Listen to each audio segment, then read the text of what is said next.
Welcome to the Micheaux Mission, Two Men, One Podcast, every black film ever made. My name is Vincent Williams, and I'm joined as always by my partner. Hey, this is Len, a.k.a. Len. And on this episode of the Micheaux Mission, we should probably call it Len, Vince, Cornbread Earl, and me, as we spend some time with the certified black cultural touchstone, 1975's Cornbread Earl and Me, starring a murderer's row of 70s black actors, including Bernie Casey, Madge Sinclair, Moses Gunn, Rosalind Cash, and perhaps best known for introducing young Laurence Fishburne The third.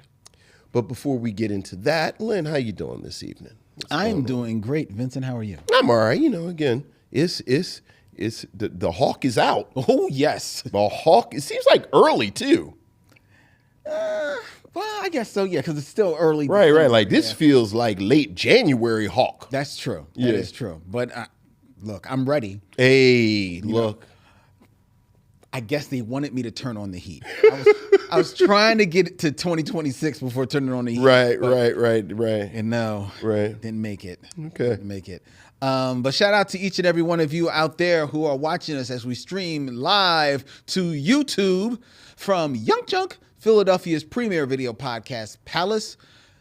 I see you all out there in the chat. Hello, missionaries. Good evening, one and all. Really quick before we jump into the show, I know you said we're going to be watching Len, Vincent, Cornbread Earl, and me, and we are, but you actually could have just said Vincent, Cornbread Earl, and me, because I think I maybe nodded to this last week, that Cornbread is actually a nickname that a friend of mine, a dear friend of mine, Alani, gave me years ago. Okay. And she said it had something to do with this movie, but I never saw the movie. Okay. So how you feel about that now that you've seen the movie? Me and Lonnie have to have a conversation. Perhaps don't have an orange soda and don't run down the street to go talk to her. Bouncing my ball in the rain. Right. Yeah. We're going to have a conversation. Right. She didn't pick up the phone. Right. Funny enough. Right. But we have a stacked show for you this evening. We have a brief holiday return of the top five, and we are doing this for the show, but we are doing it for one person in particular. I'm going to tell you about that in a moment. Okay. And we also got 6 Degrees of Derville Martin. We got our review of Cornbread Earl and Me, but we're going to kick off everything, as always, with your thoughts or your emails, as we like to call them. Missives from the missionaries. So what else is going on, Lynn? We have emails, Vincent. Ooh, missives from the missionaries. Ooh.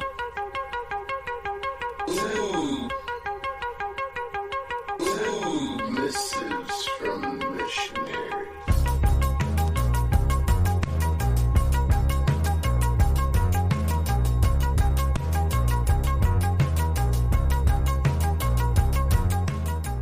Missives from the missionaries, Vincent. We have an email from Corey P. Hey, what's up, Corey? Greetings to the Micheaux men, missionaries. I hope you all had a great Thanksgiving holiday and a break. I know the month of November is over, but I, too, decided to watch romance movies, togetherness. Okay. I have a question for you all to chime in on. Okay.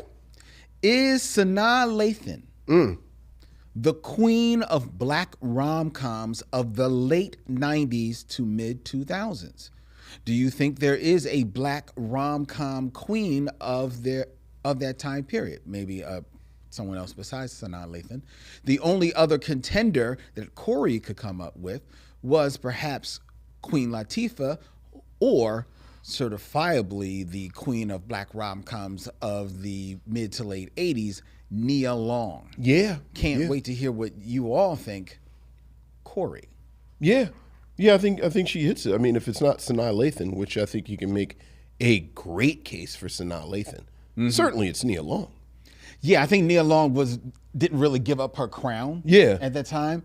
And I think Sanaa Lathan, you could actually kind of like almost feel her, like the culture trying to position her as the next Nia Long. Sure. There were people that came up in her wake, after Nia Long or around the same time as Nia Long. But Sanaa, I think, was the first one that really took hold and started having like her own films. Sure. Sure. Who did Disappearing Act. Of course, Love and Basketball. Sure.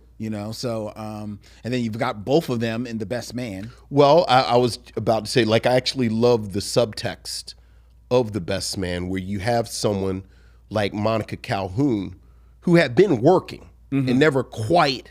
Yeah, she didn't make it. Just never quite got you know me, I'm unapologetically a Monica Calhoun fan.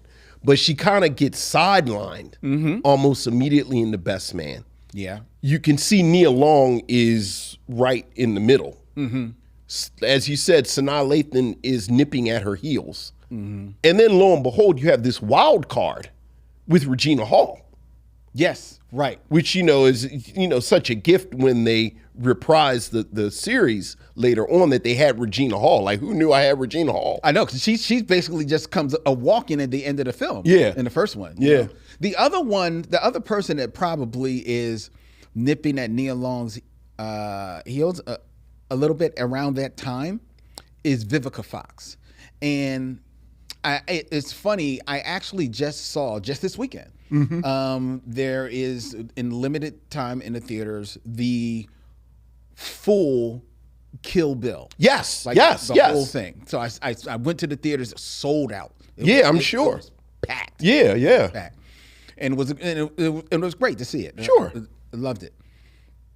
But watching that and seeing Vivica Fox, and that movie's like, what, 2003, something around there. She's still pretty young, slim, at her prime fighting weight. Yeah. And doing work in that movie.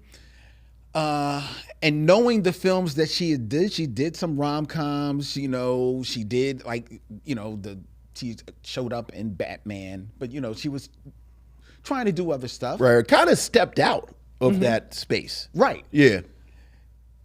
Watching her in that film, I was like, wow, that was the moment when somebody should have plucked Vivica Fox and put her in an action film. Absolutely. That was her moment. That was the moment, like Taraji P. Henson with Proud Mary. That was Vivica Fox's moment, because she really does shine in that. I don't think black actresses have really had an opportunity to be in action films like that since the 70s. No. Like, you get one-offs here and there. Like, it boggles my mind that Danai Gurira hasn't had 5 action films. Like, between The Walking Dead and the Black Panther series, like, how in the world do you not put a sword or a gun or a stick or something in her hand and give her an hour and 45 minutes? Well, in her defense, she was always jumping back and forth from Marvel to The Walking Dead. Sure. So she was, and those were nice checks. Yeah. So she was working, and I would imagine, knowing how Marvel works and how often that Walking Dead, because Walking Dead was just printing money at that moment, at that time. Those contracts, she probably ain't had. Right, probably didn't have. Yeah, all the time. But you're right. Not Danai Gurira. I'm messing up that sister's name. Was in The Harder They Fall, and was actually, I just saw. I know you're not talking about Zazie Beetz. No, and I just saw her on stage in The Piano Lesson. You know exactly what I'm talking about. Oh, it's a D. Danielle Detweiler? Danielle Detweiler. Right. I feel like Danielle Detweiler is another one. She could definitely go. Yeah. She could go. Put a sword in her hand, put a gun in her hand, something, let her train with that dude from The Matrix for 10 months, and she does martial art, like something. Well, another one is Lashana Lynch. Lashana Lynch, who I thought they were halfway trying to do a spinoff. Yeah. When she was in the last 007 movie. But yeah, well, I think they actually may have tried, but things got kind of swirly on that end. And then she did have a series that she did. I think it's like The Jackal or something like that. Some kind of like spy series that I think is on Peacock. Oh, right. And that wasn't. It's not like a whole lot of action, right? Or at least not in the early episodes that I saw. But it was good. Right. It's good. This is British. I mean, I guess Zoe Saldana has made all that money. I mean, she's never really been up front though, like that. Like outside of Colombiana. Right. Like she's usually in these ensemble pieces, you know, and making good money. Look. So I'm not mad at her at all. Right. You know, I might even forgive her for the Nina Simone movie. Oh no, I'm never going to forgive her for that. Well, we just won't talk about it. Right. Like the best we can do is not mention it, because that was unforgivable. It was. Yeah. All right. Well, thank you, Corey, for that. Yes, Corey. For that email. We got another email, Vincent. This is from Emlyn Smith. Hey, Emlyn Smith. Hi, Len and Vince. First of all, I love the show. Oh, thank you. I had one thing I wanted to say about last week's episode and one about this week's. First, you were discussing how famous Peter Tosh was. Yes. As we were talking about Jamaican music stars. I'm a white guy who doesn't know much about music and definitely doesn't know much about reggae. I think the only names in the genre I could reliably come up with are Bob Marley, Jimmy Cliff, and Peter Tosh. Yeah, oh yeah. So I'd say he's pretty famous. Yeah. At the very least, didn't everybody know a pothead who loved to play Legalize It at some point? I was going to bring up Legalize, but it's so, yeah. And that's a good point. Good point. Second, you were discussing Karina, which I'd never seen, and talked about Whoopi Goldberg and Jennifer Lewis playing sisters. But you didn't mention that that's not the only time. In Robert Townsend's Jackie's Back from 1999, even though they weren't on screen together, Goldberg plays the bitter, resentful sister of Lewis's Jackie Washington. It's one of the funniest bits in a very funny movie. Thought it was an interesting connection. That is all the best, Emlyn. That's a good pull. That is a good pull. I forgot she was in. We have talked about Jackie's Back because I love Jackie's Back. Okay, but I've never seen it. Yeah. What is on your short list? It's a TV movie. Oh, it's a TV movie. Okay. Like technically, but it's sort of like Holiday Heart. Okay. Or Miss Pittman. Right. One of those TV movies that has become to the culture, and it's so good. Yeah, we got to do Jackie's. Yeah. There's actually, when you think about that, there are actually more than a few TV movies, like the Diary of Miss Jane Pittman, Holiday Heart, which we did review. Just 2 weeks ago, we were trying to find Dancing in September, and it's not streaming. Right. There's another one. What's the Tuskegee Airmen? I think it's called the Tuskegee Airmen. Right. Soul to the Game. Soul of the Game. Yep. So I just read an amazing story about Satchel Paige. And Willie Mays talking about getting struck out by Satchel Paige. And you know what's another one? Lackawanna Blues. Lackawanna Blues. Yeah. Because those were HBO. Always outnumbered, always outgunned. Yeah. A gathering of old men. Like HBO was in their pocket. Well, right. But even before then, another movie that comes up all the time, Brian's Song. Brian's Song. I don't like Brian's Song. Brian's Song is too sad. Have you seen Cornbread Earl and Me? Have you forgotten what we were reviewing tonight? Mama, in 2 weeks, everything is going to change. Nothing can stop us now. Cue the music.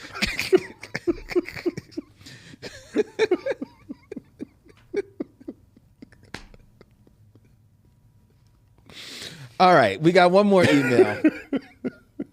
Yeah, you done been in Cornbread Earl and Me now. You can join the rest of us. You join the rest of us being traumatized. This email is our weekly email from Michael Lockett. Hey, what's up, Michael? Len, Vincent, my fellow brother and sister missionaries armed with remotes. Len, you are a master producer. All of us can hear it here and on the other projects you touch. What makes people great at times is having the stones to try things. Mm-hmm. I applaud your attempt to add some other voices into the mix, a la YouTube.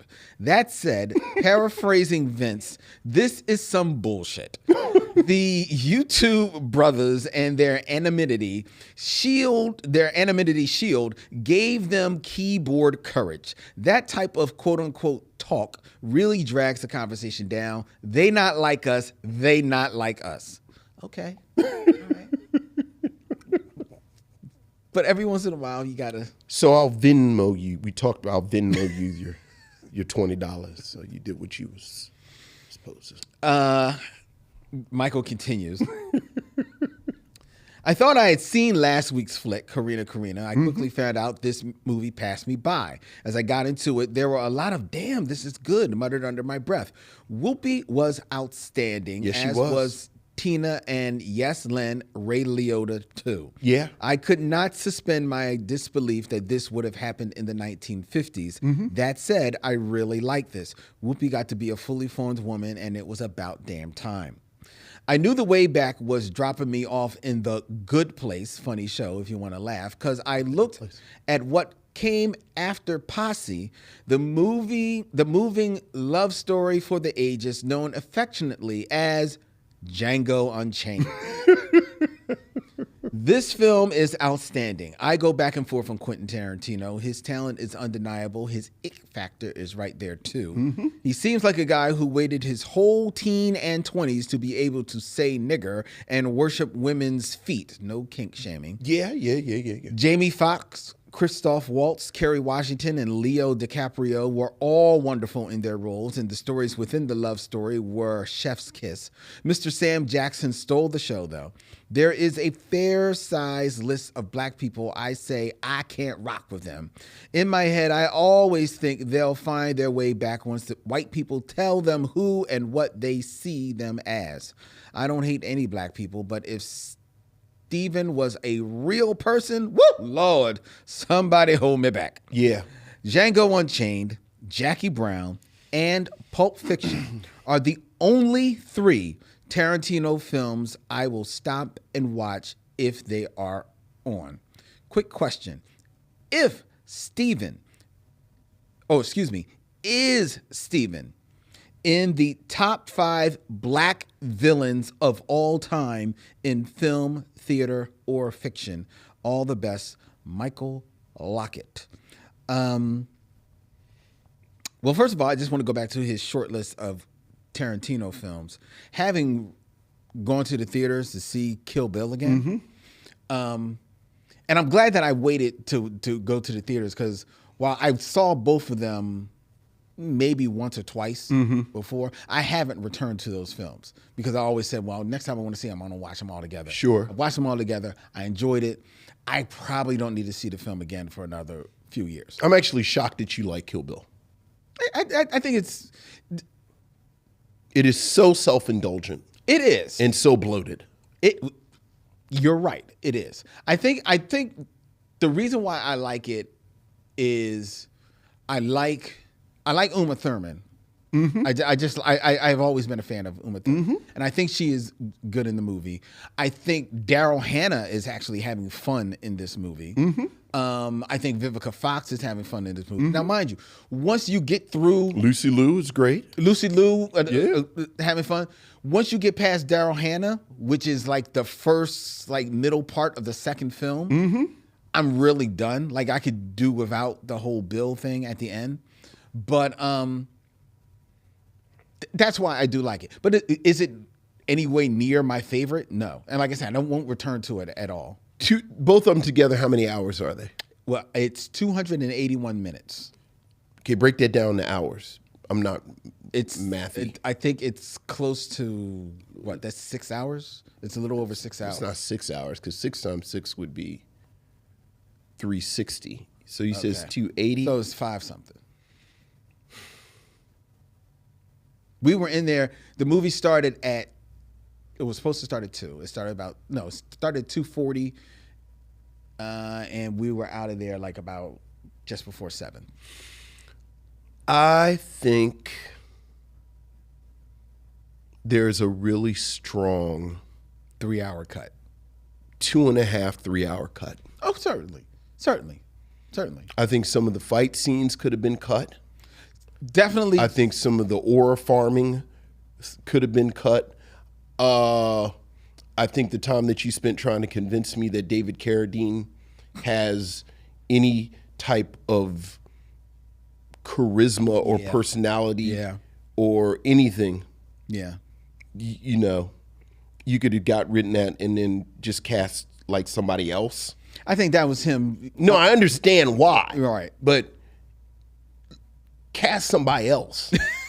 And then you don't have to do all the work that you're doing trying to convince me that David Carradine is something I should care about. Right. Or be fearful or of. believe that he's, you know. Yeah. So, I hear you. But you know, Oh no! What I was going to say of the films that he noted, he noted. I don't go back to Django Unchained all that much because it's too visceral. I mean, it's a big meal. Yeah, Django's a big meal. You can't eat lasagna every day. But the movie that I go back to, Pulp Fiction, I return to. Jackie Brown, I return to, and also return to Reservoir Dogs. I was about to say, I think Reservoir Dogs is amazing. Yeah, I return to Reservoir Dogs all the time. That's really it. Yeah. I think that's it for me too. Yeah. Yeah, I think those are my. And as self-indulgent as Kill Bill is, it's got nothing on The Hateful Eight. I've never actually seen The Hateful Eight. Yeah. You're welcome. Okay. All right. Now, as to Michael Lockett's question, is Steven, the Samuel Jackson character from Django Unchained, in the top 5 of black villains of all time in film, theater, or fiction? Okay, that's just big. We should probably maybe just keep the movies. Yeah. Well, I think he's got to be in top 5. I'm actually having a hard time coming up with a lot of black villains. Sergeant Waters. Okay. I guess he is a villain. Oh, and I guess you got to go. I'm not necessarily doing them in order. I'm just thinking of them off the top of my head. Right. Clarence Williams III. From where? In Hoodlum. Okay. I'm drawing a blank. The rival pimp in the Mac. Killmonger. Which is actually Dick Anthony Williams in the Mac. Killmonger. Samuel Jackson and Jackie Brown. Yeah, but Steven is a worse villain. Steven is worse, yeah. He's probably in the top. He's definitely top 5. Probably top 5. I mean, could Nino Brown be the villain since he's like the main character? Isn't it Christopher Williams? Can we just say it's Christopher Williams? Christopher Williams. Can we say it's Christopher Williams? Sure. Let's see. Who's another black villain? Johnny Gill? Johnny Gill? Oh, that was for Toya. I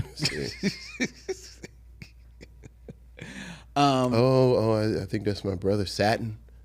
Oh, from Sparkle. He's terrible. Yeah, Satin is. Yeah, Satin's terrible. Satin's terrible. I guess one of the many characters in Uptown Saturday Night, but I love them all so much. Like Silky Slim and Kansas. I mean, Geechee Dan Buford. Yeah, but like I love them so much. Yeah, but they're not villains. They're not villains. Right. They're just the bad guys. They're just They're not villains. They're not really. It's different. They ain't trying to hurt nobody. Okay. Just with their money. They just you know, it's bad guys. They're rogues. Exactly. They're rogues. Yeah. Oh, Geechee. Yeah. You can't go there. But Satin, that's a good one. Yeah, Satin's a good one. Satin's a good one. That's a good one. I think I don't know. I'm trying to think of like if there's any like really like in like there's not a lot of black villains in like a lot of these fantasy films, or superhero films outside of Killmonger. Yeah. People are saying Bishop from Juice. I guess he's a villain. He's a villain. But, you know, that's the villain story. Yeah, Ike Turner, just. Yeah, but that's true. Well, that's true life. That's though. true life. He's a true life villain. You can't say Ike Turner's a villain. Villain, yeah. You can't say he's a villain. Now, okay, I'll give you a villain. Okay. What's his name?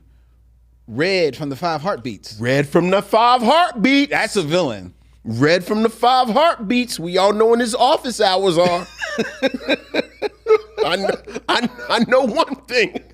We are all. It's like when you go on maps because you want to go somewhere. I wonder if they're open today, and it says opening soon, closing soon. Everybody know if you map out the path to Red's, you know what his hours are. Oh God. Yeah, you want to talk to him about his books. All right. There we go. Yeah. Okay. Someone, Rel 9601, the owners from Bingo Long Traveling All Star. Sure. Ted Ross. Yeah, but they were just bad guys. like they were villains. Yeah. Manta from Aquaman. Yeah, Black Manta from Aquaman. Or Candyman. That's a villain. Oh, Candyman's not a villain at all. What do you mean he's not a villain? If you don't. Oh no, yeah, he's right. Right. If you look at the story, right, the origin, yes. Leave him alone. You know my feel on Candyman. Like Candyman is like the living embodiment of black people. Like just leave him alone. Like don't say nothing to him. Keep his name out your mouth.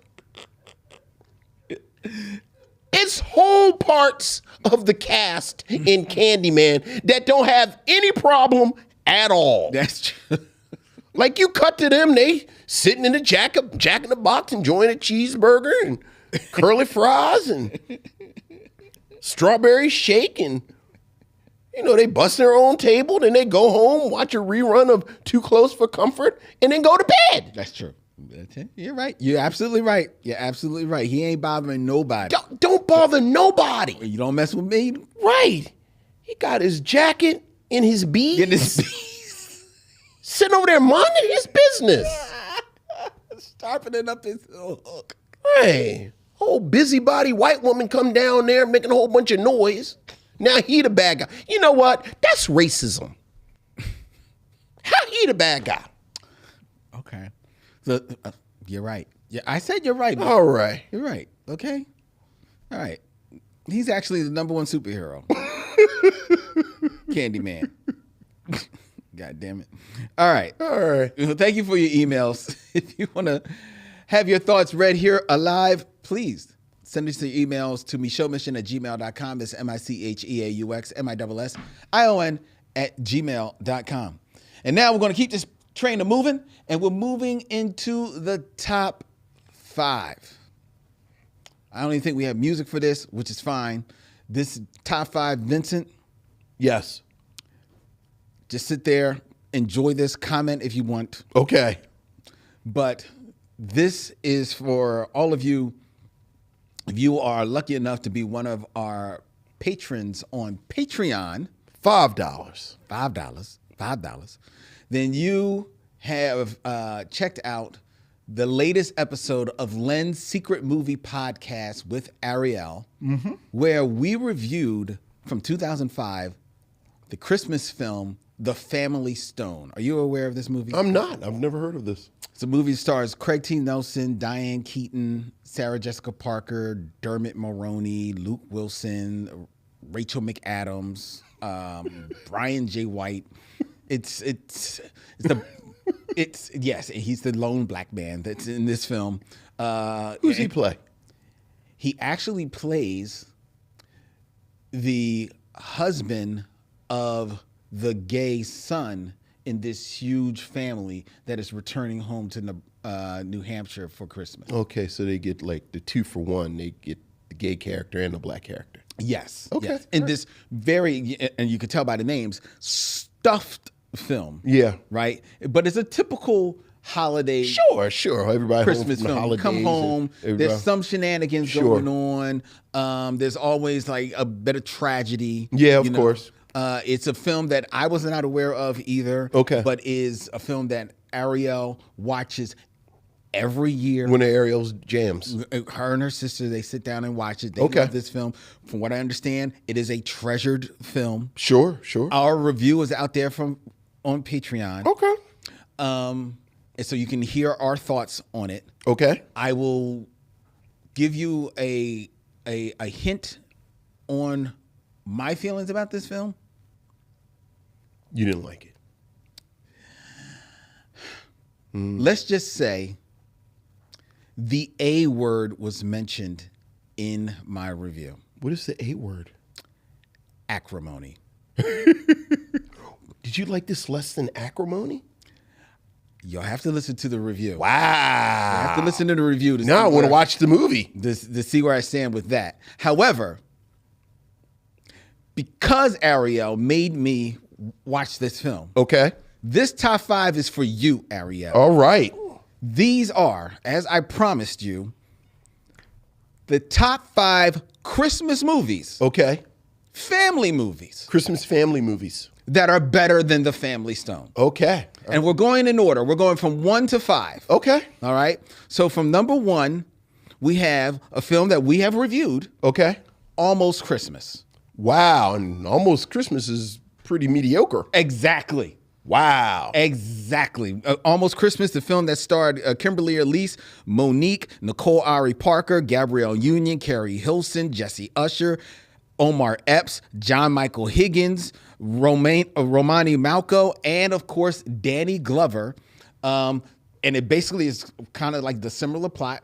All the family comes home for Christmas, and, you know, there's a reconciling of misfeelings, and there's a sad story regarding one of the parents. It's typical. It's cookie cutter. I was about to say, appropriately enough, it's cookie cutter. Right. Almost Christmas, and you said it. We reviewed it. It's all right. Yeah, it's all right. It ain't nothing special, but it's better than The Family Stone. Right. Another one that's better than The Family Stone, Okay. number 2, and this is a certifiable, well, to be honest, TBS turned it into a classic. Okay. A Christmas Story. Yeah. Oh, yeah. From 1983. Everyone knows this movie. Yeah. Wait, are you saying Almost Christmas is better than A Christmas Story or not? No, I'm just naming 5 that are better than The Family Okay, Stone. all right, yeah. Oh, no, Almost Christmas is not better than A Christmas No, okay, all right, just making sure. Yeah. So these are not in any particular order. Yeah. Christmas Story is fantastic. Christmas Story with Melinda Dillon, Darren McGavin, and a very young Peter Billingsley. The film that will be playing somewhere this Christmas. Yeah. Played every Christmas for at least the last 20 years. Mm-hmm. I love that movie. It's a great movie. It is a great movie. Wasn't a hit when it first came out. Oh, I know. To be fair, TBS is what made it the classic. Yeah, they Wizard that of it is. Oz it. Yes. Yeah. But rightfully so. And to be fair, Wizard of Oz wasn't a hit either. Well, that's why I said it. Right? Yeah. And neither was It's a Wonderful Life. I think I knew that, but you can see that because it's so dark. Actually, I've never seen it. But I feel like you've told me that before, and then I do this every time you tell me that. And now it's just a grudge thing. Like now you just being obstinate. no, I'm not. I just don't want to see it. It's dark. Like it's much darker than people kind of. But all right, fair enough. But all right, what's 3? All right, number 3, another movie that we reviewed. Okay. Family film. Better than The Family Stone. Better than Almost Christmas. I won't say it's better than Christmas Story, but it's up there. 1996, The Preacher's Wife. Oh, absolutely. Funny Denzel. Funny Denzel. And actually, I did not, maybe I realized it and forgot. Whitney Houston, this was the last film released during her lifetime. So every other film that she was Interesting. in got released after. I mean, the only other thing would have been Sparkle. Sparkle. Right. Oh, that's interesting. So this is after Waiting to Exhale and The Bodyguard? Yeah. Interesting. She looks really good in The Preacher's Wife, too. She does. I mean, that's what makes it all the Yeah, I think she was pregnant. But she was radiant. Yep. In A Preacher's Wife. Yep. Yeah. Fun movie. Yeah, love The Preacher's Wife. All right. Because The Family Stone is decidedly, as you can tell by the cast, a white film. Yeah, yeah. I dug into my white bag. Sure. I mean, you did A Christmas Story. You know what? I don't even see that as white because It's just universal. You know what I mean? It's so good. You've made it black. It's like Maya Angelou said she knew Shakespeare was a black woman because who else could know her pain like that but another black woman? Number 5, I dipped into my white bag and then I dug deeper into my old-timey white bag. Okay. And I went back to 1947. Uh-oh. Lynn, Segregation Theater. For It Happened on Fifth Avenue. Have you ever seen that film? Is that the one with the Santa Claus is that the one where he goes to, or is that Miracle on 34th That's Miracle on 34th Street. All right. Then no, I don't know what this is. Which I love Miracle on 34th Street. And the only reason I didn't choose Miracle on 34th Street is because it's more about Santa and not so much about the family. Okay. So that's the only reason. Okay. But It Happened on Fifth Avenue is a film, and I'm not even going to name the stars. You wouldn't know them. But the film, it's about Ryan O'Shaughnessy. It's about this this homeless guy. Okay. In the 40s, who He was real homeless. He had like a bindle and some gloves with the fingers cut off, and he like played harmonica. And he didn't have a bindle. And eat beans out of a can. He didn't have a bindle, beans, and gloves. Right. But he was old timey homeless. But he breaks into this rich person's house. Oh, okay. Because it's cold and it's Christmas time. Does he murder him? No, okay. they are away. Okay, all right. So he breaks into their house. Okay. And then he opens up the house to all his homeless friends. Until it's just a hobo. It's a hobo Christmas. It's a hobo Christmas. Hobo Christmas was the working title. Now, let's just say it happened on Fifth Avenue. We don't want to alienate people. Ryan O'Shaughnessy. Catherine Talkington. And introducing Thelma St. Harrington as Kate. I thought you were going to say, and introducing Scrappy, the dirty mutt, in It Happened on Fifth Avenue. Hobo Christmas.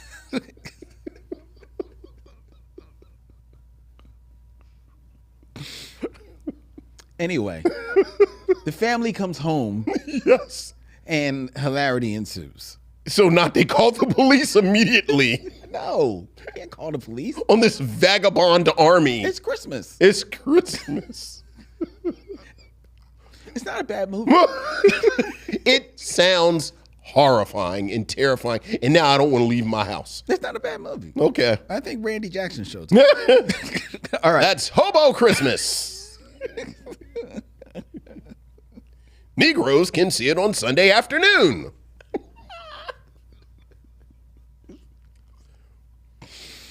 All right, and the fifth movie. Okay. The fifth movie from 2007. Okay. Another film we reviewed. This Christmas. Yes, which I thought you were talking about when you said almost Christmas. I know. I actually think on our review of Family Stone, I mixed up the two. Of course. Because I referenced them both. Right. This Christmas is the one with Chris Brown. Yes. Yeah. And Idris Elba. And, right. And Delroy Lindo. Yes. Right. But I always think it's but it's a better movie than the Family Stone. It's a better movie than Family Stone. All right. So those are my 5 films, Ariel, that are better than the Family Stone. Right. I think the takeaway is I want to see Hobo Christmas because now I want to see how this It Happened on Fifth Avenue ends up. Okay. Do they give him a home at the end? Does he have a home, or do they send him out on the streets with a ham? With a ham? Yes, sir. You can have our Christmas ham. Now get out of our house. He's sitting under the bridge eating cold ham. For New Year's. For New Year's. Like the kids from Charlie Brown come out. Ooh, they put lights on them. turn him into a tree. No, I think they do give him a house. They do give him a house. I believe, But not the vagabond army that he brought in. They got to go back out in the it streets. wasn't an army. It was like about 6 or 7. It's like all the kids in Annie that do It's a Hard Not Life. No. And then Annie gets adopted. And she was like, sucks to be y'all. No, I thought didn't she invite them? Don't they have like a sleepover at her house? Yes, and then they had to go back to the orphanage. Oh, that's right. Yeah. Back to squalor for you. I'm rich. Back to squalor for you. I'm rich. That was from the extended. At least they didn't have to go back to the orphanage. Black Dynamite. Right. That would have been worse. Right. All right. Well, that's the top 5. All right. And now it is time for the Game of Kings. Game of Kings. We turn things over to 6 Degrees of D'Urville Martin.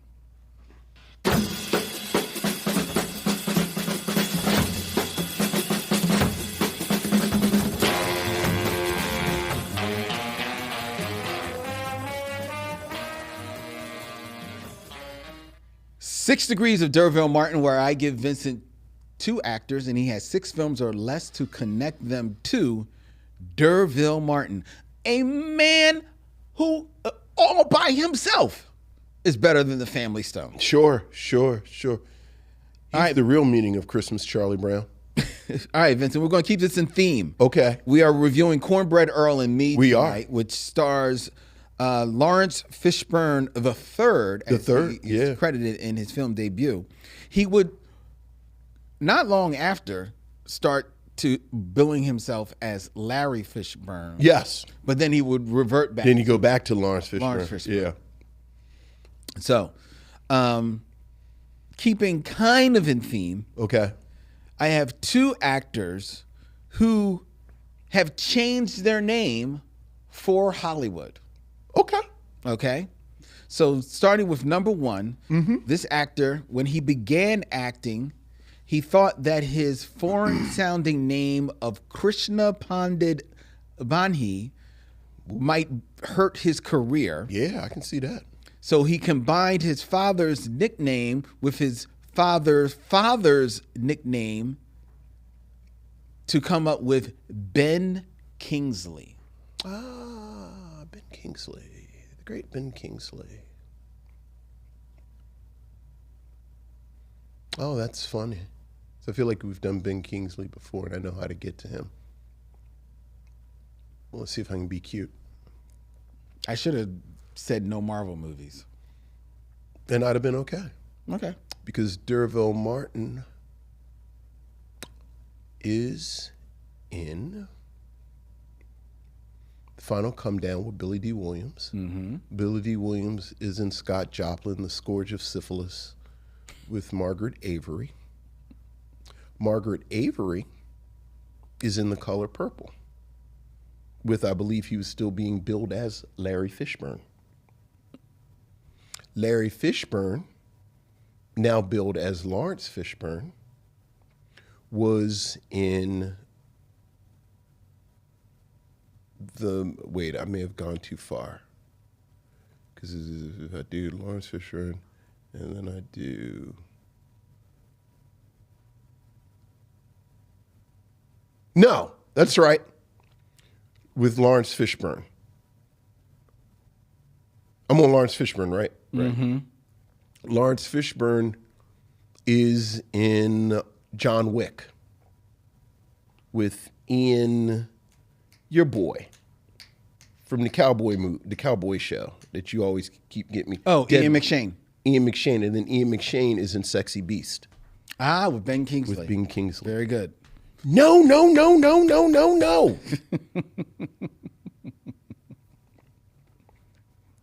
That's a good movie. I haven't seen that movie in a long time. Yeah, Sexy Beast is at work. Yeah, that's a good movie. Yeah, Ben Kingsley's all jokey joke now, but Not in that movie. no. Mm-hmm. It's frightening. And yet that's not my favorite Ben Kingsley movie. What's that? My favorite Ben Kingsley movie is The House of Sand and Fog. We've talked about this because old girl is in it from Jennifer Connelly. From no.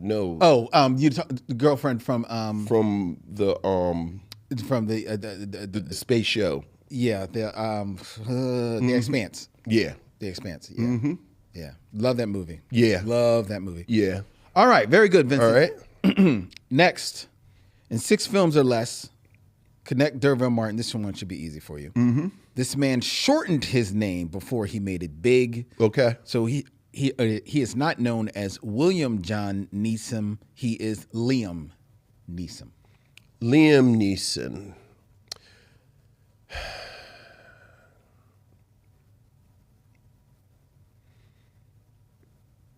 All right. I could cheat. And not really a cheat, but the spirit of the thing, because I was looking at Laurence Fishburne's filmography, and he's in something with Laurence Fishburne, too. Like, it's like Ice Road or something. Oh, I think he is. Yeah, but I never saw it. I just saw it this afternoon. So I won't be cute and use Laurence Fishburne. I'll get to Liam Neeson by... I think Liam Neeson is in that. That's the one with the truckers on ice. Yeah. Yeah.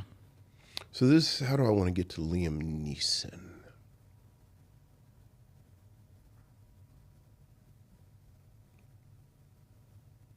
Oh, I'll do this. Oh, this will be fun for me. Because I don't think you like this movie as much as I do. Because it's ridiculous. So D'Urville Martin is in Dolomite with Rudy Ray Moore. Rudy Ray Moore is in Penitentiary 2 with Mr. T. Mr. T is in Rocky with Sylvester Stallone. Sylvester Stallone is in the historically accurate World War II drama. Oh, Jesus. V for Victory. Jesus. With Pele, but also Michael Caine, where they defeat the Nazis with the power of soccer.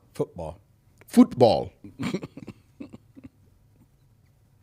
They try and sneak off at the end, like they figured out how to sneak off, and so well, I think we win this. We can win this. We win this. We can win this game. We can win. And they go, because remember, Sylvester Stallone was a dumbass American who couldn't figure out soccer. Like they kept telling him, stop using your hands, you stupid American. It's the guy can use my hands. So they made him the goalie.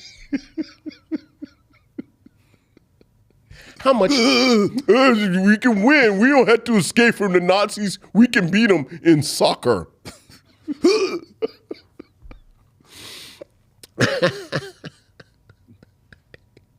And Pele Did he just get a Kennedy Award on? And Pele gets kicked in his ribs. Oh, yeah. And he but then he does that bicycle kick. This famous bicycle. Oh, my goodness gracious. Anyway, Michael Caine is, of course, in Batman Begins with Liam Neeson. Very good. Which I will grant you is just as good as V for Victory. Oh, please. Stop it. It's just as good. How much soccer is there in Batman Begins? I actually think there's a little bit. There is not. No, I think like, there is no soccer. Doesn't he like? I thought honestly, I'm just joking. I'm not joking. I thought there was like a quick scene of like some kids, like he passing like some kids kicking around. Were they defeating Nazis? Were they fighting Nazis? No, it's with just soccer? like kids like in then what's the point? Like overseas. What's the point of playing soccer if you're not going to defeat the Nazis?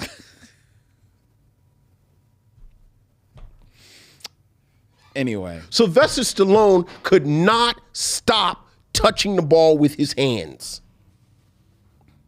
You are an idiot. Why are you acting like you don't like Sylvester Stallone? You know you love Sylvester Stallone. I'm saying the character in the movie. I'm just saying the way that they depicted Americans. Like there's a difference. The way they depicted Americans. Between the character it was so and V and disrespectful the way that they depicted Americans in V. Like he could not wrap his head around doing something with a ball that didn't involve your hands. Well, they showed the level of respect they had for Americans because they cast Sylvester Stallone as the American. against Michael Caine and Pele. And Pele. Oh, I love thee. No, you don't. Oh, I really do. Anyway, yeah, he's in Batman Begins. Which is better. It's better than V for Victory. It's about as good. It's no bicycle kicks in Batman Begins. No slow-mo bicycle kicks.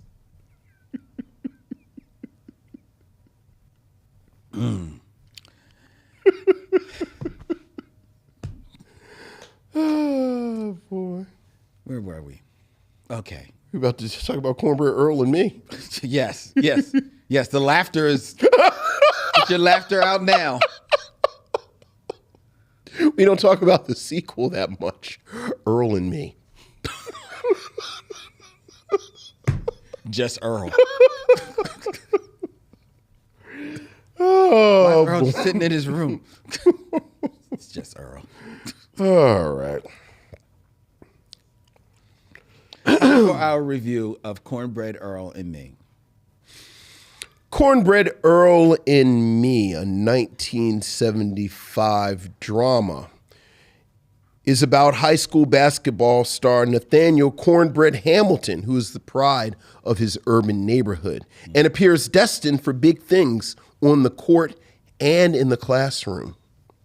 But a dare leads to a fatal misunderstanding.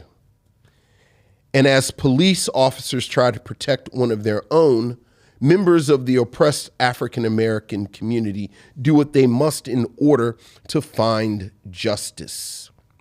Directed by Joseph Manduke with a screenplay by Robert Fair, who also wrote the novel that this film was based on, Hog Butcher.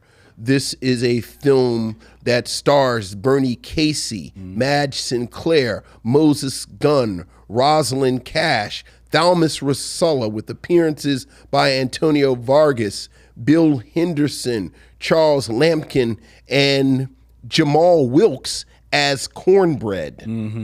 And perhaps most importantly, historically, for historical reasons, is the introduction of actor Laurence Fishburne. This was the choice of Lynn Webb, who has never watched Cornbread Earl and Me before this exercise. And wow, am I looking forward to what you have to say about Cornbread Earl and Me.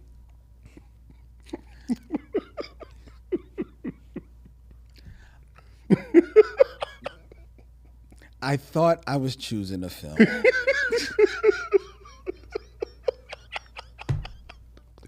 About friendship, hero worship, basketball in the inner city. Lynn said, "Oh, I think I want to do a little light for this." I said, "What you want to do?" He said, "Cornbread Earl and Me." I said, "Oh, have you seen Cornbread Earl and Me?" And Lynn said, "No," and I said, "Oh, okay." That is an exact transcript of how our conversation went. Because I had no idea. Because my friend called me Cornbread. So I'm like, oh, I've heard of this movie. Right. It's the 70s. It's the 70s, 1975. Oh, it's counter programming against blaxploitation. Sure. It's a comedy. Sure. I want to look a little Laurence Fishburne. Look at little Laurence Fishburne. Running around, you know, he's being all cool and cute and stuff. I'm like, sure. Okay. It's light. It's the holiday season. It's a holiday. It's a holiday season. Sure. It's a perfect. Oh, God. Oh, my God. And you said it earlier. Sight unseen, I'm watching the film, and the film starts off innocently enough. Absolutely. Jamal Wilkes, you know, who, if you don't know, a professional basketball player. At this time, I think he's just out of college. Okay. From UCLA. So he hasn't, if he has played for the Los Angeles Lakers, he's probably only a rookie. Okay. Right? going into his rookie season. Definitely a young man. But young guy. Yeah, very young guy, you can tell. A very young guy, first time actor. You can tell that too. Yeah. But hey, part of the charm. Part of the charm of it, right? He's bouncing the ball, He's got not Rosalind Cash, Matt Sinclair's his mom, and you didn't mention him from the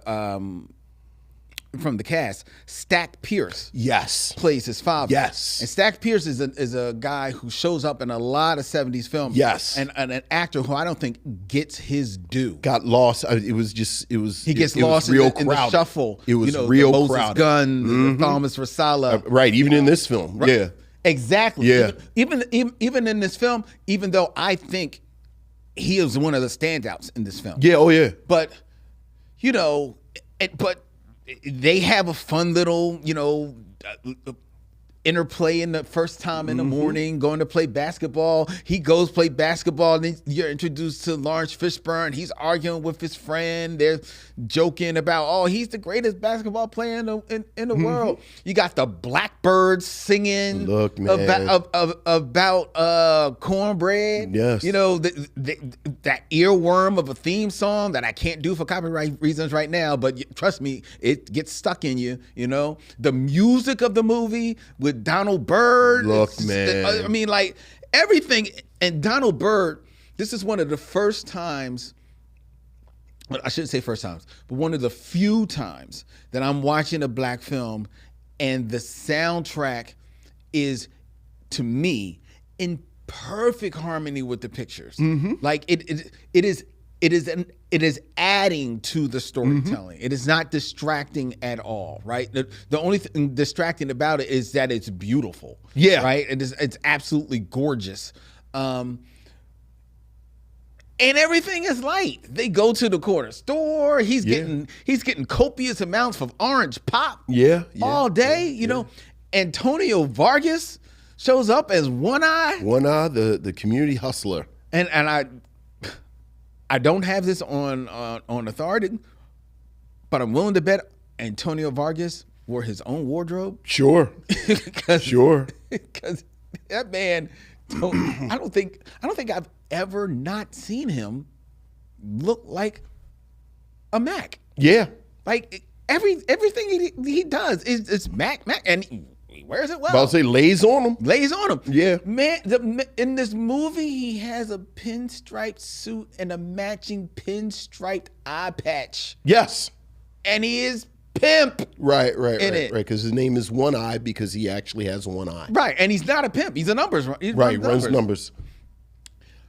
But it's all light and fluffy. Yeah. But then you get the line of dialogue that by now everyone knows is the Death Note. Spoiler for a 50-year-old movie, y'all. Oh, I can't wait because in 2 weeks. 2 weeks. You will be going off to college. Yes. And starting your life. Yes. Anew. A new chapter for all of us. In 2 weeks, which I'm sure will be uneventful. Cue the music. Cue the rainstorm. Yeah. Cue the deluge of rainstorm. Yeah. Cue the police, Bernie Casey and his white partner, chasing down some guy, some suspect from domestic violence in a gray sweatshirt. Cue Cornbread, who up to now has been just rocking a sleeveless, I think, orange-red t-shirt. But cue him putting on a gray hoodie. Right, because it's raining. Because it's raining in the hood. And let the misidentity begin. And he's shot dead in the streets. Yes, he is. And this is not so much of a spoiler because this happens in the top third. Yeah. Oh, yeah. Like probably first 25 minutes of the movie. Yeah. Yeah. I think it's minute 34. Right. Yeah. And which is important. It is important because the movie because it's not so much about Cornbread, it's about the aftermath. Right. It is about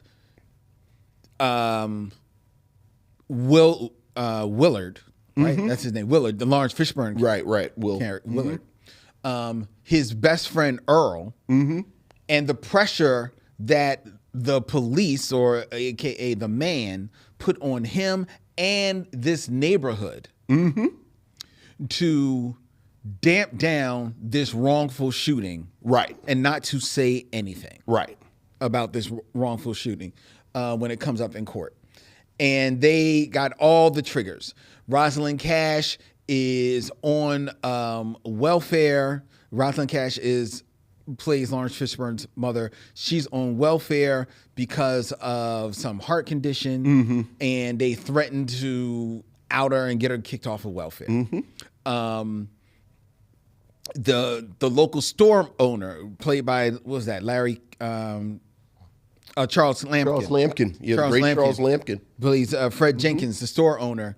The police threaten to put out there that he sells drugs, weed. I think they're going to plant evidence. Well, yeah, they show that they're going to plant evidence on him to get him not to say anything, despite him talking big and bad throughout this whole movie. Sure. About how much, he's down for the cause and for the people and everything like that. So they put the force. They try to force this this neighborhood not to tell the truth.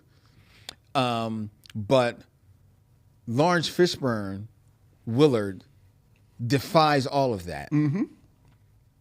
Tells the truth very convincingly in a powerful scene that belies this being his acting debut.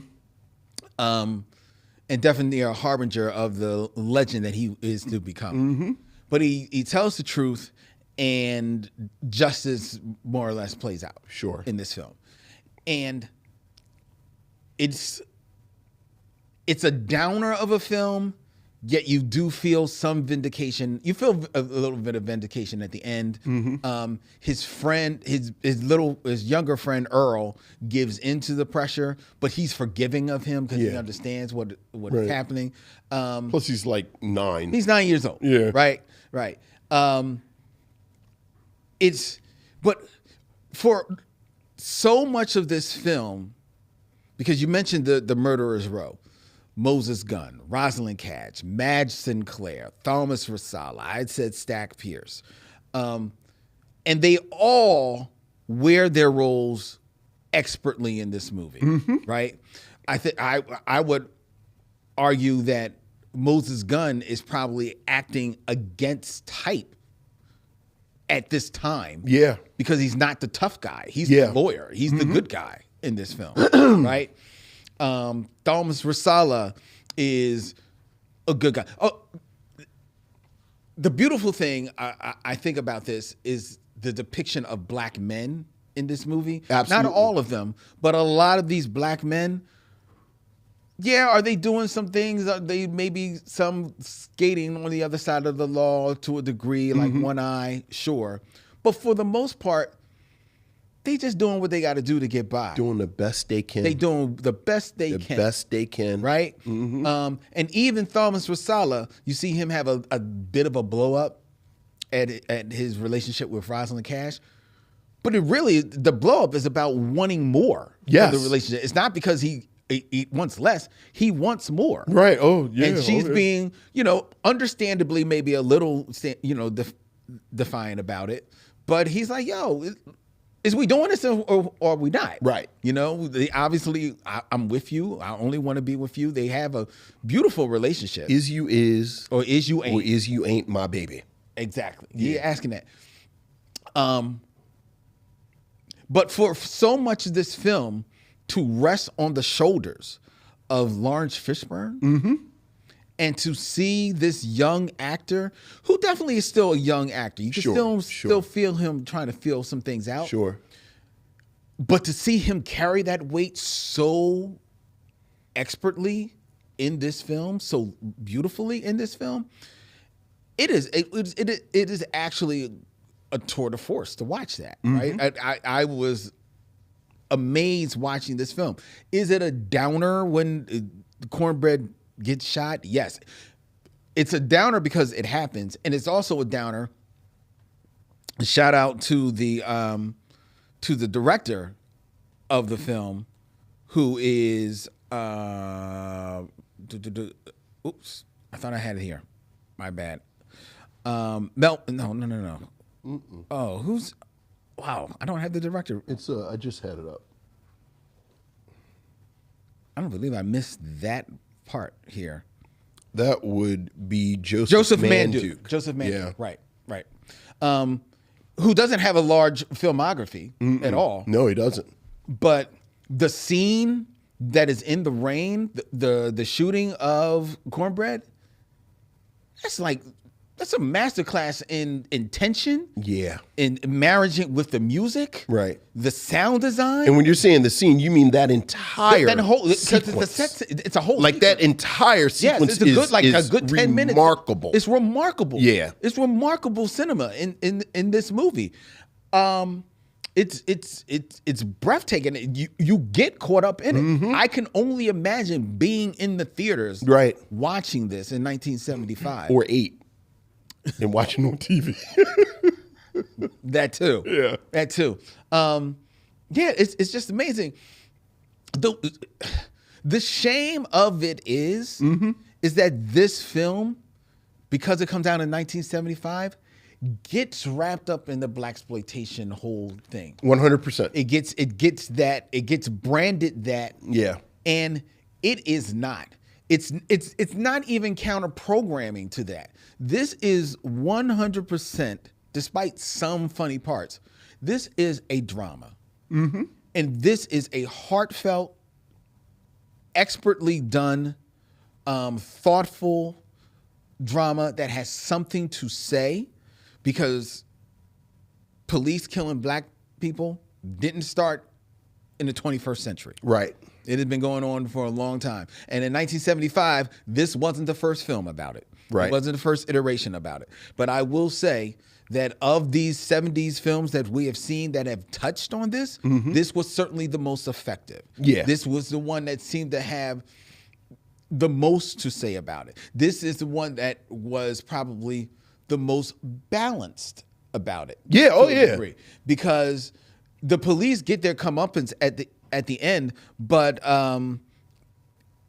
the law is decidedly even-handed. The law looks like it wants to go towards the police. No, the law just wants the facts. The judge at the end of the film just wants the facts, and can tell, I ain't hearing the facts here. Will it come up here? You tell your story. Right. And then when he tells his story, and it is one of the great monologues. One of the great monologues. He's like, this is the truth. Yeah. And it's so powerful that it's the truth that flips everything else in this film. This was indeed a pleasure to watch. Is it the movie that I thought I was going to sit down for? Not at all. No. Not at all. But having crossed now this classic off my bucket list, I am very, very happy and proud to say that I have watched Cornbread, Earl, and Me. Yeah. I think starting with how you observe that this kind of gets caught in the blaxploitation label. I do think if blaxploitation is sort of this catch-all for 70s black films, which is super problematic, but even if it is, there is always this subset of films within that. Yeah. You know, Claudine, 5 on the Black Hand Side. Even that, but even 5 on the Black Hand Side is sort of an outlier. Like you got a little deep knowledge to know that. But we know Claudine, we know Sparkle, just name recognition. Okay. Yeah, I see. And people talk about Cornbread, Earl, and Me. Right. And you see why. Because, as you said, it is just this almost class being taught by these actors. I think the one thing that I learned today, because I've seen this several times, is that it was based on a novel. Yeah, I was going to ask you, were you aware of that? I found out today that it was based on a novel. Hog Butcher. But you absolutely see how that is true, and then how the novelist wrote the script for this. Because I think this community is so well written. Yeah. And so three-dimensional. As you said, Cornbread has a family. And Madge Sinclair is his mother, and Stack Pierce is his father. And you really only see the three of them together in one scene. Yeah. But it is so lived in. The three of them have such chemistry. Like, you understand everything. Everything after.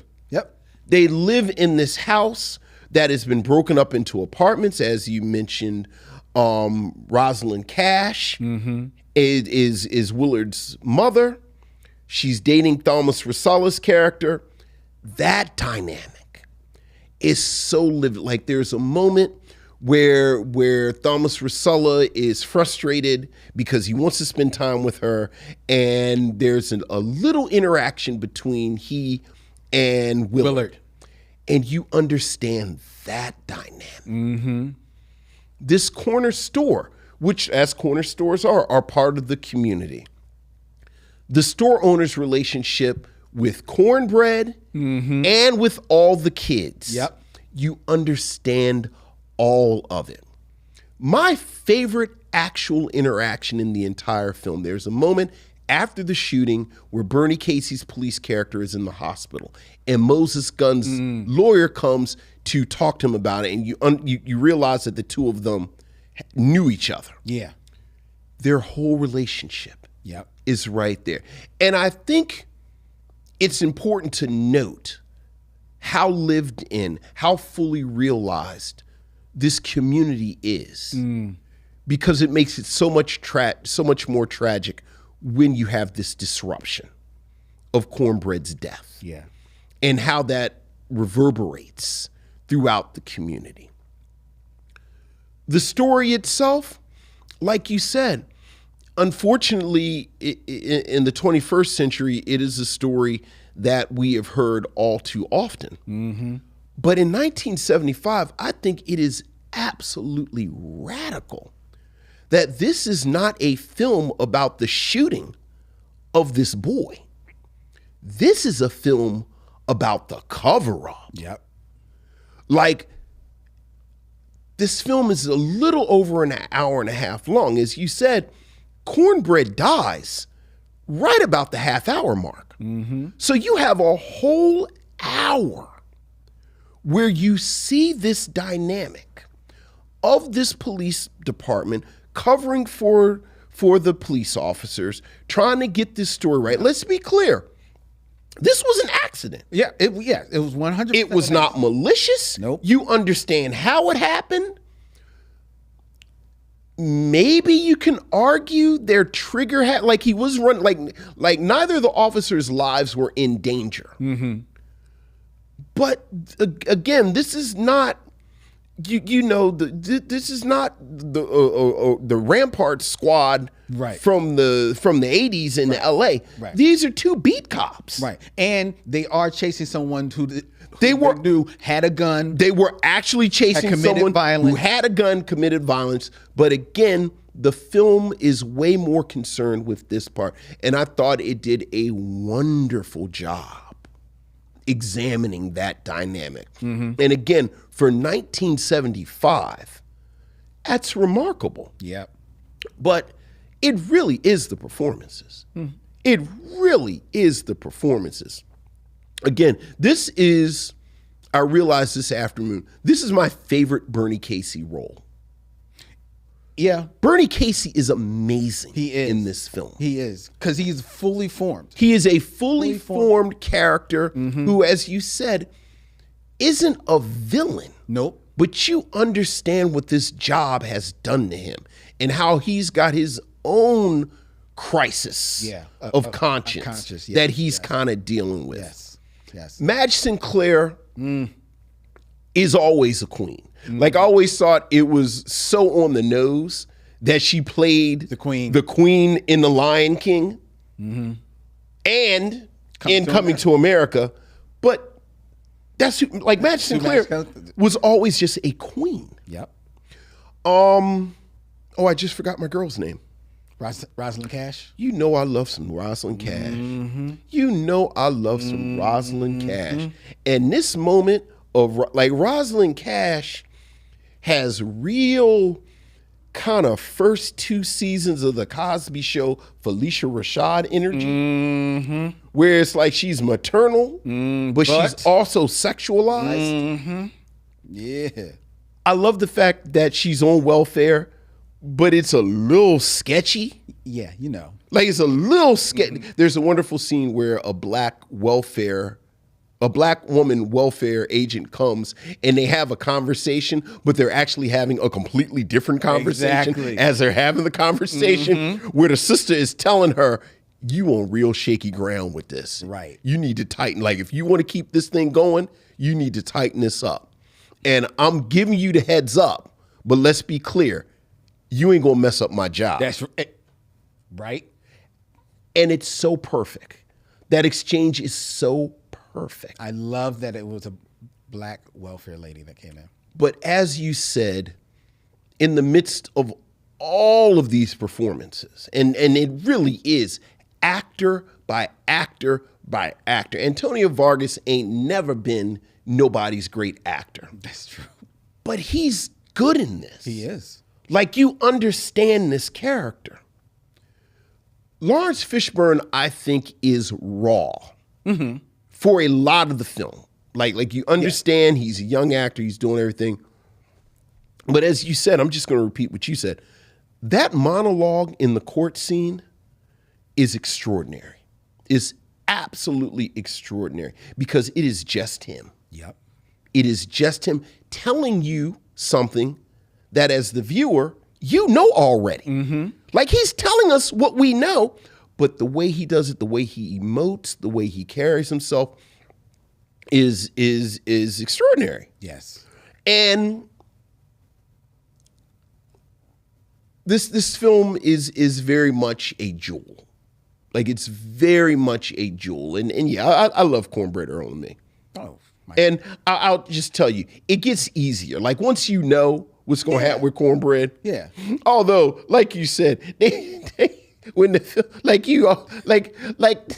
Cornbread is framed in the film as like it's like Michelangelo's David. I know. Like, he's just angelic. I know. And it's like, it's that sequence where they're playing the theme song and he's floating through the air. Yeah. And he stands up to the dope dealers, and I flush the pills because those are bad.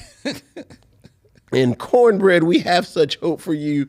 But, the irony is that I think he's the least well-drawn character in the film. Yeah. He very much, like, once you realize. He's the MacGuffin. Right. He's the MacGuffin. Yeah. He's very much the MacGuffin. So we can get to the acting. Exactly. But yeah, I love this film. Oh my God. You shouted out Madge Sinclair, Rosalind Cash, and Man Moment. Rosalind Cash can wear some patch jeans. Whew.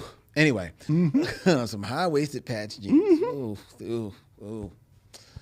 Anyway, but I mentioned it before. Stack Pierce. Yeah. Oh, yeah. Who kind of gets lost. There is a scene in the courtroom where he blows up. Yeah. And he is a person, because of, of being there for his wife, you can feel him holding on. Right. Throughout the whole movie. And the other thing I love about this couple is that they're just a proud working couple. They're not like affluent or anything like that.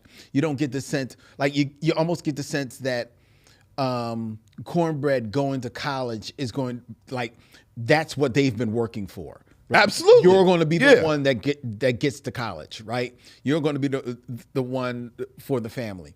But they are proud. They go to see Moses' gun attorney, and he's telling them, well, the only way you're going to be able to get any type of justice is that you're going to have to file a lawsuit. That's going to be a little expensive. Right. And they're like, well, here, we're going to cash in this ticket, or we'll give you a down payment. You don't have to do that. Oh, yeah, we do. Mm-hmm. Yeah, we do. They at the court, they're like, okay, well, you got to pay the $27 for the body, but fill out this waiver and you won't have to pay it. What is that, $27?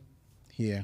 Right. Give me my $3 change. Right. Like they are like, no, they are standing on business. They don't want no handout from you. All they want is to clear his name. Clear his name. That's right. That's all you can do for me. Yeah. And there's a scene in the courtroom where Stack Pierce actually then finally blows up. And even in his explosion, you can tell he's still trying to rein it in. Yeah. Because he knows that, oh no, I don't even want to give them this. Right. Right. Like this, I'll take it home. And it's such a beautiful scene of pride, strength. Yeah. Of a black man. Sort of stoic nobility. Yes. Yeah. Right. Nobility. That is the word. Yeah. The absolutely. nobility of both of them that is on display in this film. And I think because so much of the film is on Laurence Fishburne's shoulders, you lose a little bit of Cornbread's parents. Sure. In the midst of the film. But whenever they are there, you are reminded of exactly the strength of their union. Yeah. And the world has already recognized the majesty that is Madge Sinclair. Mm-hmm. But I want to give some props to Stack Pierce. Sure. In the couple that they created there, because that is an actor who does not get his props. And to be fair, he probably didn't get the roles that allowed for something like this. Right. But it's beautiful to see that there was a moment in time where he got something he could stick his teeth into, and he went for it. Well, I was checking because I thought so, but I wanted to make sure. He also was the only black alien commander in V.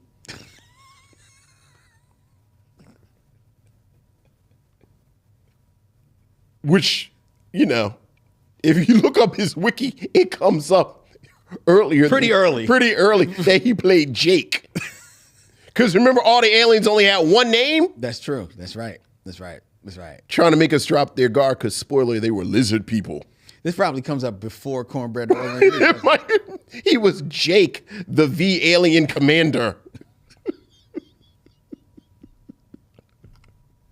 It's so funny because we were talking about V for Victory. Remember, because they were both called V. See, it all. You proud? I am very proud. Because I was thinking, I was like, is he the brother from V? Because he was only one brother. Yeah. I mean, and he was in charge. Remember, he was the commander. They'd have him on the screen. I do remember that. I barely remember V, but I do remember that. I was low-key obsessed with V. Well, yeah, that was right in your wheelhouse. That was right in your wheelhouse, man. The thing about V was the first thing, because I think I was like a freshman in high school when V came out. So, I was sort of finding my footing. I remember V was something that everybody liked. Everybody saw it, yeah. Right, like I had my own little nerd, for our baby blurs. All this nerd stuff wasn't cool for everybody. No, it wasn't. Yeah, No. But I remember V was something that I could be in. Like I was at the table with all the kids talking about V, because like you said, this is my jam. Like y'all just start watching this stuff. I knew. Right. I've been there. Yeah. Yeah. Y'all catching up. Right. Yeah. So it's me. All right. So Cornbread, Earl, and me. But also, V. The alien commander in V. Yes. I love the music. Yeah, you look. You know I love Donald Byrd. Like Donald Byrd in the black. Like this is right. This is oh yeah. This Does he do a lot of movie soundtracks? I don't feel like that he is did a good lot. question. I don't know if he did. I don't feel like I don't know if Donald Byrd I don't feel like he did a lot. did movie score. Oh, come on now. He was 70s Donald Byrd is some of my favorite music of all time. But that's a good question. Did he do soundtracks? Because on his discography, I don't even see Cornbread, Earl, and Me. No, it's not. Yeah. No, maybe he didn't. Yeah, maybe he didn't. A shame. Oh, yeah. Yeah, because I don't know how much you can find this music. Let me see. I'm just looking here. I'm looking to see if because that's 75. And he didn't do a lot of soundtracks. Yeah. He did not do it. Let's see, that's when he did the Blackbird. Nope. Wow. I'm looking at his biography. They skipped all over. They don't even mention Cornbread, Earl, and Me on Wikipedia. Apparently there was a soundtrack. You gotta think so.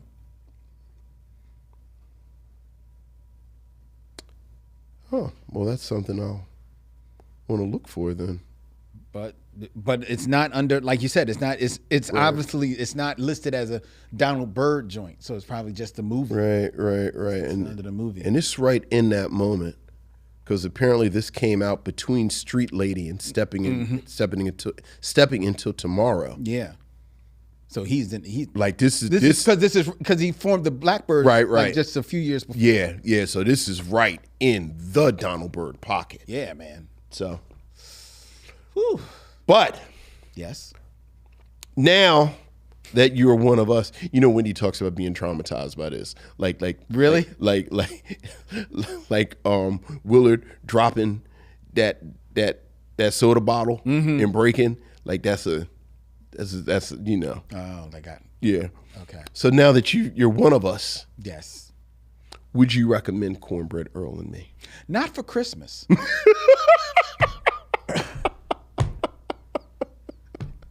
You know, like Christmas morning, everyone opens their gifts and gets some hot chocolate and or some eggnog. Throw another log on the fire and then turn on Cornbread, Earl, and Me with the family. No. No, Cornbread, Earl, and Me. No. They watch The Year Without a Santa Claus. Cornbread, Earl, and Me. Elf. Like you don't see. And then Amistad.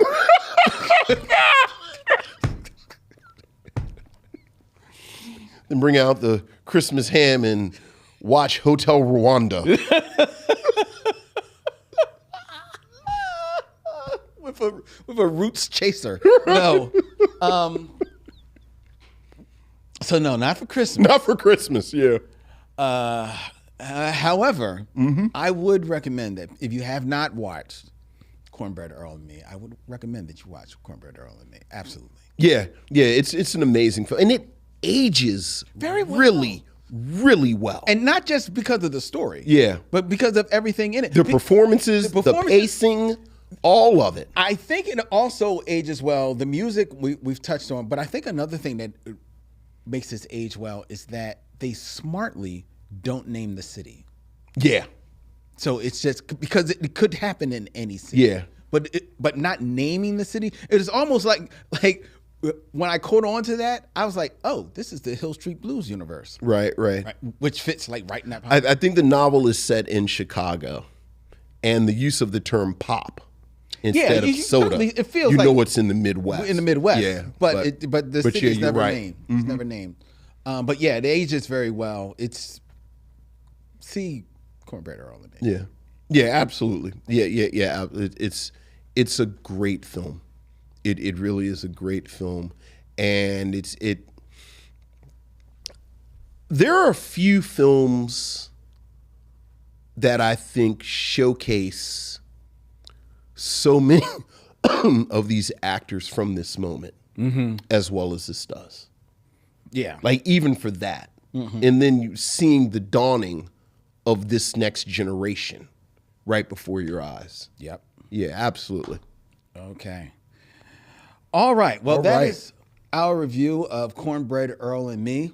Before we tell you what we're going to be watching next week, I invite you to find the Micheaux Mission, 2 men, 1 podcast, every black film ever made. You can go to micheauxmission.com. You can find out when we have new events coming up.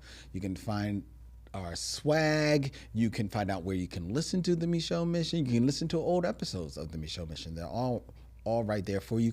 You can even learn about Oscar Micheaux, our namesake. It's all right there at micheauxmission.com. Or you can find us on Patreon, patreon.com at Micheaux Mission, where for just $5, you can gain access to 3 exclusive monthly podcasts that Vincent and I do. All the proceeds that are given to us via our patrons goes to making this show work and making it come out there for you. And just as a peek, just in time for Christmas shopping or holiday shopping, those of you, all the cool, speaking of how times have changed, all the cool kids are reading the graphic novels. Yes, they are. They're reading the comic books, but it's intimidating. Yes, it if can you be. don't know anything about it, and I don't know where to start. Where your pals, Lynn and Vince, on Patreon, are going to give you some suggestions. Yes.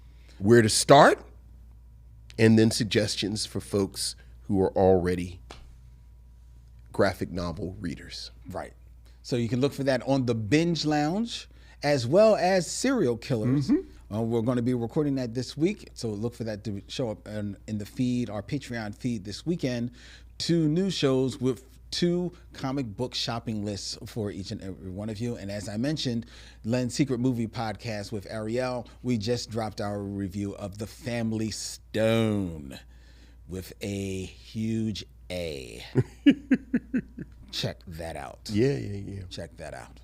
All right, the Micheaux Mission is available wherever you find podcasts, Apple, Spotify, or on YouTube. Every place you can follow, subscribe, hit the bell, be notified of when new shows drop, when we go live. You can also find the Micheaux Mission on the social media of your choice at Micheaux Mission. Micheaux Mission streams live every Tuesday night at 7 p.m. from Young Junk, Philadelphia's premier video podcast palace. If you want to book yourself in one of the lovely studios that they have here, then take your fingers to youngjunk.com and make it so. All right? And tell them that the Micheaux Mission sent you. The Micheaux Mission is also a proud member of the Believe podcast network. Every sport, every topic, everywhere. Go to BLEAV.com. Check out all of the podcasts that they have available for your listening pleasure. All right. Next week, here on the Micheaux Mission. Oh, look, we're really going to get into the holiday spirit.